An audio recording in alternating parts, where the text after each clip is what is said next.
কারণ আপনি বলবেন যে বলা হচ্ছে যে পেনশন কেনার দিন একটি বার্ডেন হচ্ছে, সেটি হতে পারে, বিকল্প ব্যবস্থা হতে পারে, আমাদের কন্ট্রিবিউশন হতে পারে, সেটি বহাল রেখে সেটি সবার জন্যই আস্তে আস্তে আমাদের যায়, আমাদের স্কেল, আমাদের সামর্থ্যের মধ্যে ক্রমান্বয়ে আমরা সেটি কন্ট্রিবিউট করতে পারি। কিন্তু হঠাৎ করে একটি বিশেষ বা তরুণদের জন্য সেই ব্যবস্থাটি করা, এটি কোনোভাবেই সাংবিধানিক না, কোন রাষ্ট্রই এটি করেনি। যেসব রাষ্ট্রে এই ধরনের ব্যবস্থা নাই, যদি বলে আমেরিকা, ব্রিটেন, সেই সব দেশে পেনশনে ট্যাক্স সবাই কাটে তার আয় অনুযায়ী, আর পেনশন পায় তার বয়স অনুযায়ী।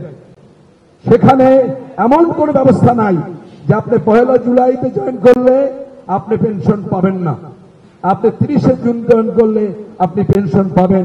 সুতরাং আমি বলবো যে আজকে আমাদের যে আন্দোলন, সেই আন্দোলন শুধু যৌক্তিক না। আমাদের ডক্টর রহিম ঠিকই বলেছে যে আজকের যারা এই বিষয়গুলো বলছে না জেনে, অনেকে বলে যে উন্নয়ন কার্যক্রম হচ্ছে না। আজকের যদি সত্য কথা আমরা বলি, আমাদের যে বেতন আছে সেই বেতন দিয়ে আমাদের তরুণ শিক্ষকরা তারা কি চলতে পারে?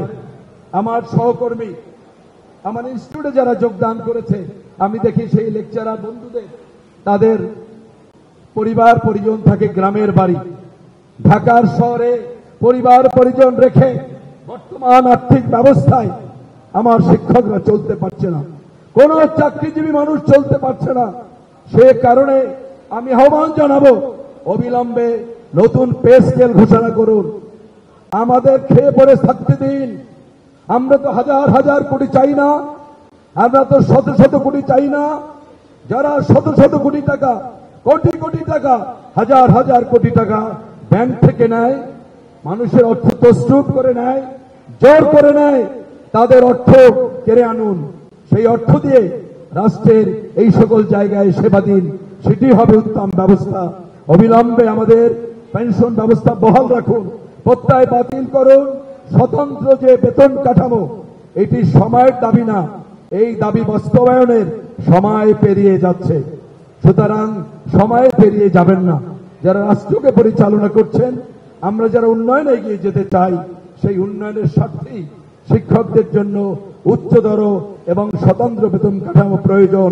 আমি সেই আহ্বান জানিয়ে সবাইকে ধন্যবাদ।